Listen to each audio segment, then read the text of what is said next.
BJP Medak MP అభ్యర్థి Raghunandan Rao CEO వికాసరాజును కలిశారు. నిన్న జరిగిన పట్టభద్రుల ఎమ్మెల్సీ ఉప ఎన్నికలో విచ్చలవిడిగా డబ్బులు పంపిణీ చేశారంటూ ఫిర్యాదు చేశారు. బీఆర్ఎస్ పార్టీ గుర్తింపును రద్దు చేయాలని ఫిర్యాదులో పేర్కొన్నారు రఘునందన్ రావు.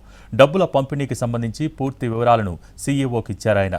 బీఆర్ఎస్ అంటే పైసలు వసూలు చేసి ఓటర్లకు పంచి పోలీసుల సహకారంతో ఎన్నికల్లో పోటీ చేయటమే అన్నారు. రాష్ట్ర ఎన్నికల సంఘం నుంచి సరైన స్పందన రాకపోతే ఢిల్లీకి వెళ్లి ఫిర్యాదు చేస్తామన్నారు రఘునందన్ రావు.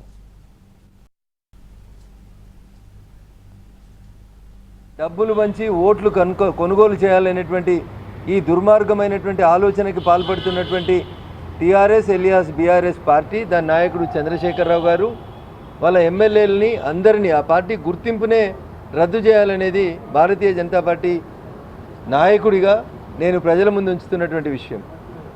ఏ ఎన్నికైనా అయితే పోలీసులను అడ్డం పెట్టుకోవాలి, ప్రతిపక్షాల ఫోన్లు ట్యాప్ చేయాలి, పైసలు పంచాలి.